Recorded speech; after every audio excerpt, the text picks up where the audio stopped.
네, 강프로입니다. HLB 봅니다. 오늘 4% 떨어졌습니다. 뭐 무슨 문제가 있었느냐? 없습니다. 근데 떨어졌어요. 왜 떨어질까요? 그쵸? 아직까지는 매물 소화를 해야 된다. 근데 그 매물 소화를 하는 과정에서 굳이 위쪽까지 올려서 뭐 매물을 다 받아먹을 생각이 없는 거죠. 그냥 올라가면 그냥 안 털리고 갈 수도 있으니까. 그러니까 지금 하고 있는 이쪽 구간에서의 모든 이 주가 등락은 세력의 개미털기라고 볼 수 있다. 그쵸? 자, 그리고 HLB가 지금 가지고 있는 호재는 리보세라닙 그리고 캄렐리주맙 이쪽에 대한 부분이잖아요. 이제 5월 달입니다. 작년 5월 달에 정확히 이때예요. 그쵸? 이날 5월 17일 요날 들어갔거든요. 요날에 뭐가 나왔냐?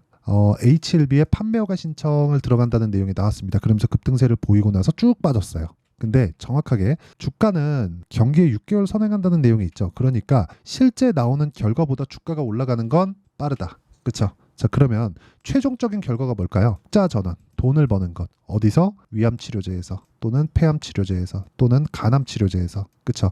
이런 항암제 분야에서의 돈을 버는 것이 중요합니다. 제가 왜 위암이나 이런 부분을 이야기를 먼저 드렸냐면 리보세라닙의 원래 이름은 아파타닙이었는데 이게 진행되면서 이게 원래 위암 치료제로 개발이 된 거예요. 근데 전환된 거죠. 그쵸? 하다가 여기 간암 치료제로 전환이 된 겁니다. 그런데 이런 부분에 대한 효용성이 입증됐기 때문이고요. 이 항암제에 대한 이 단계별로 보잖아요. 그러면 첫 번째 화학항암제가 있고 두 번째 표적항암제가 있습니다. 그리고 세 번째가 면역항암제예요. 지금 알테오젠에서 진행하고 있는 키트루다 있죠. 그쵸? 이쪽 그 알테오젠하고 머크하고 엮어가지고 같이 하고 있잖아요. 이쪽 키트루다에서 진행하는 게 면역항암제. 그러니까 자가면역을 높여서 지금 암을 치료하는 그 기법이 들어갔다고 보시면 되고 여기 리보세라닙과 캄렐리주맙 이쪽은 표적항암제라고 보시면 됩니다. 그리고 화학항암제는 예전 1970년도 뭐 이럴 때 나온 거라서 좋은 세포까지 다 죽입니다. 대신에 싸죠.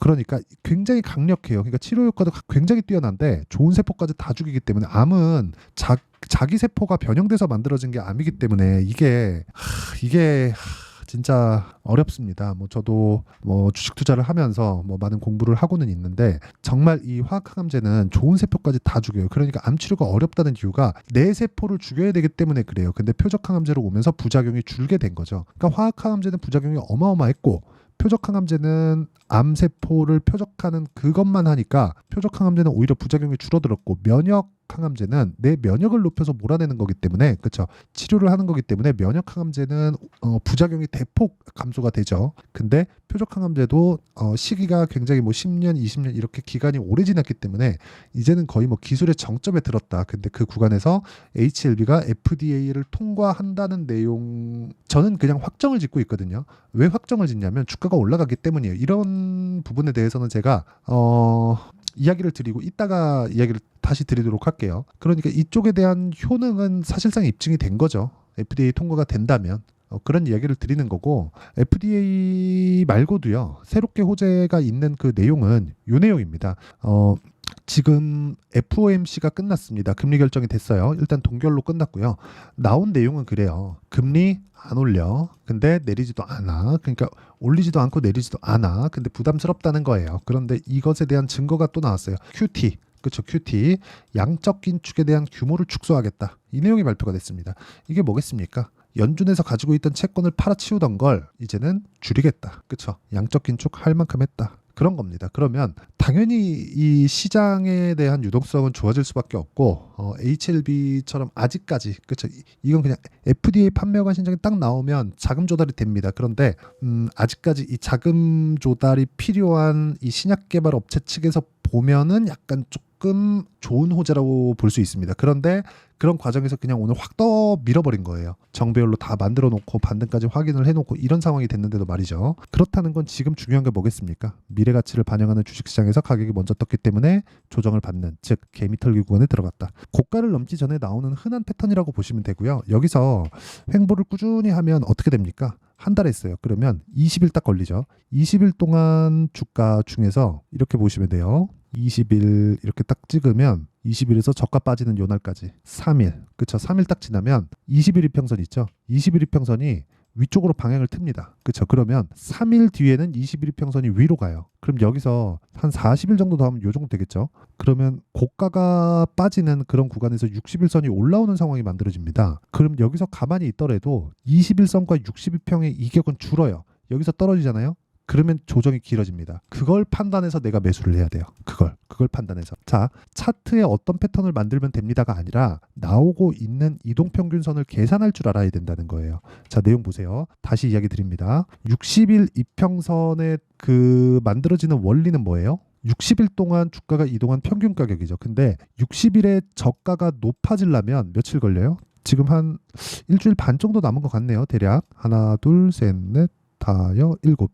그쵸? 7일. 그러면 일주일 반 정도잖아요. 5일에 일주일이니까. 그러면 일주일 반 정도 지나면 한 다음 주 말 정도 되면 60일 이평선은 방향을 여기보다 더 가파르게 띄웁니다. 그러면 최소한 이 구간이 빠졌을 때 60일 이평선을 딛고 올라가지 못하면 조정이 길어질 수도 있는 거예요. 왜? 역배열 전환되잖아요. 그러니까 우리가 매수할 수 있는 타점을 잡는 건 하나, 둘, 셋, 넷, 다여, 일곱, 여덟, 8일이 답니다. 그때 동안 이 구간 있죠? 12만 9천 원 이상 가 있어야 돼요. 그래야 딛고 갑니다. 그래야. 자, 이 진짜 중요한 얘기를 드린 건데 그래야 딛고 간다고 제가 이야기를 드렸다는 건 여기 한 7일, 한 7거래일 안에 모든 게 다 끝난다는 이야기입니다. 이게 단순히 기술적인 내용이 이렇습니다. 패턴이 이렇게 갖춰져야 돼요가 아니에요. 이 기간 안에 안 가면 갑자기 뭐 뜨더라도 고가에서 매물 맞고 빠져요. 왜? 역배열이니까. 그렇죠? 그래서 이 과정에 대해서 이해하는 게 중요하다. 기본적으로 FDA에 대한 판매허가 신청, 그리고 시가총액과의 관계 이런 거 있죠. 이런 거 중요합니다. 그런데 우리는 매매를 언제 해야 돼요? 올라갈 때 해야 돼요. 그래서 제가 그 이야기를 드리는 겁니다. 올라갈 때 해야 되지만 어떤 종목인지 알자. 올라가는 걸 보고 나서 어떤 종목인지 파악을 하자. 이게 단계별로 가야 된다는 거예요. 어떤 종목인지 알고 여기에 빠져서 올라가지 않는데 먼저 사는 그런 행동은 하지 않아야 됩니다. 그게 장기 투자의 지름길이에요. 그렇죠? 보통 장기 투자를 어떻게 하죠? 물려서 한단 말이에요. 물려서. 그래서 물리지 않는 상황을 만드는 게 첫 번째다. 물론 매매하는 과정 중에 뭐 3% 정도의 뭐 손절하고 나올 수도 있고 5% 10% 가도 손절하고 나올 수 있는 경우 있습니다. 있어요. 그런데 그런 부분을 최소화시키고 내가 올라갈 수 있는 구간에서만 매매를 하고 내가 막 급하게 매매하지 않으려면 이런 정도에 대한 파악은 되어 있어야 된다는 거고 이게 답이라는 이야기를 드리는 겁니다. 그렇죠? 이 내용이 정말 중요합니다. 그러면 이런 내용에 대한 부분을 이해했을 때 내가 어느 정도까지 매매를 할 수 있는지 그 내용에 대해서 이야기를 드릴게요. 자, 첫 번째 YC. 이게 YIK라는 반도체 관련주입니다. HBM 관련주인데 어때요? 올라가는 구간에서 계속해서 매수를 한 결과 20%의 수익을 내고도 올라가는 구간에 또 샀어요. 그러니까 이런 상황을 내가 계속적으로 만들어 가자. 자, 다른 종목도 마찬가지예요. 뭐 선익 시스템이나 이런 종목들 보잖아요. 올라가는 구간에서 매수한 결과 지금도 20% 정도의 수익 구간에 있고 이런 내용들. 아까 전에 제가 말씀드렸죠. HLB에 대한 타점을 보여드리겠다고 올라가는 구간에서 계속해서 매수하죠. 이런 상황을 계속해서 만들지 않으면 주식시장은 어려워질 수밖에 없습니다. 이런 부분 반드시 기억을 하시고요. 그리고 이렇게 실시간 타점을 제가 여기 소통방에서 다 공유를 합니다. 자, 여기서 제가 지금 10억 만들기 프로젝트를 진행하고 있고 선익 시스템 시장가 매수 8시 49분 전부 다 장시작 전에 나간다. 왜? 올라가는 구간에 있는 종목군들만 추려서 이야기를 드리니까 HLB 제약도 나가죠. HLB도 지난주에 급락 나오는 구간에 저가 잡죠. 이런 상황을 지속적으로 만드셔야 돼요. 이게 정말 중요합니다. 그래서 매매하는 과정 중에 내가 가격을 잘 못 잡겠다 하시는 분들은 구독과 좋아요 눌러주시고 소통방으로 들어오시면 되고요. 상단에 있는 전화번호로 구독 또는 10억이라고 문자 보내주시면 제가 소통방 입장 링크를 무료로 공개를 해드리도록 하겠습니다. 자, 그러면 이런 타점을 내가 어떻게 잡을지 이 원리에 대한 부분이 있죠. 그렇죠? 이 실시간 타점은 여기 그냥 상단에 있는 전화번호로 구독과 10억이라고 뭐 둘 중에 하나 문자 보내주시면 되고요. 이렇게 원리에 대해서 내가 알고 싶다, 공부를 한번 해보고 싶다 하시는 분들은 여기 HLB의 가격과 단기 보유 전략 그리고 HLB의 실시간 타점을 제가 문자로 공유를 해드리도록 할 테니까 구독과 좋아요 눌러주시고 상단에 있는 전화번호로 HLB 자 HLB라고 문자 보내주시면 제가 HLB의 실시간 타점 그리고 단기 보유 전략을 함께 공유를 해드리도록 하겠습니다. 자, 내용 정리하면 이래요. 미래 가치를 반영하는 주식시장 HLB는 가격이 먼저 떴다 증명한 거죠. 그리고 올라가는 구간에서 매수를 해야 되지만 아까 전에 제가 이평선에 대한 계산법이 있다 그랬죠. 그 내용을 정확하게 적용을 시켜서 우리가 기술적으로 효율을 높일 수 있는 가격대에 잡자. 그렇더라도 시장이 떨어질 때는 내가 손실 구간에 들어갈 수 있습니다. 그런데 그 구간에 내가 팔아야 될지 안 팔아야 될지 정도는 알아야겠죠. 그래서 이런 부분을 어떻게 이해하고 어떻게 판단해야 내가 꾸준하게 수익 나는 매매를 할 수 있는지 그 내용에 대한 부분을 제가 모두 다 이해를 시켜드리도록 할 테니까 영상 끝까지 시청하시고요. 모든 분들이 성공 투자하셨으면 참 좋겠습니다.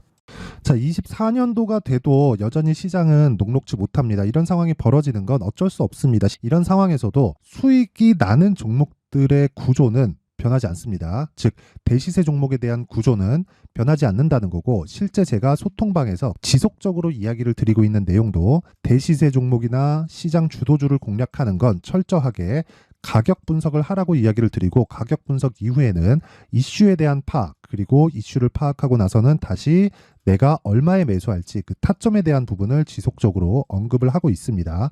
자, 근데 생각해 보세요. 1월 달에 시장이 굉장히 어려웠습니다. 어려운 상황에서의 어떤 종목들이 강했냐 보면 반도체와 그리고 바이오입니다. 자, 실제 여기 보면요.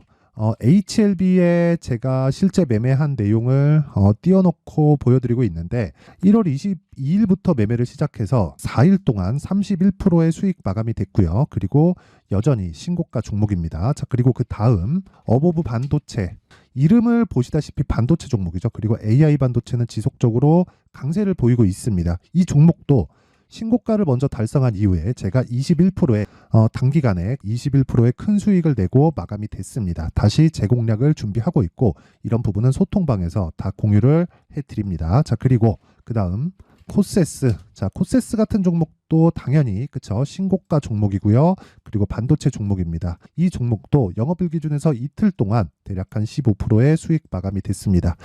내용을 한번 보시면 어떻습니까? HLB를 포함해서 뭐 30%, 20%, 뭐 15% 이런 식의 수익이 지속적으로 발생하고 있는데, 이 세 종목 모두 다 신고가 종목이고 1월 달에 시장이 약세를 보이고 있는 구간에서도 강했었던 그런 종목입니다. 특징점이 하나 있는데, 그 이슈에 앞서서 가격이 먼저 반영했다는 거죠. 자, 근데 그게 기업 밸류업 프로그램이라고 하죠. 그 종목들도 마찬가지입니다. 오늘은 그 부분에 대해서 이야기를 드릴 텐데, 그렇게 제가 가격을 먼저 보고 이슈에 대해서 파악하는 이유는 결과적으로는 큰 시세를 먹기 위한 사전 준비 작업입니다. 실제로 큰 시세를 먹기 위해서 사전 준비 작업을 했을 때 여기 레인보우 로보틱스 127%, 그리고 ISC 98%, 그리고 한미반도체 97%의 큰 수익을 내는 상황을 만들 수 있습니다. 어떤 식으로 소통방에서 진행됐는지, 그쵸? 그 상황을 제가 이야기를 드린 건데, 이런 상황도요, 당연히 신고가를 공략했을 때 가능한 겁니다. 자, 그러면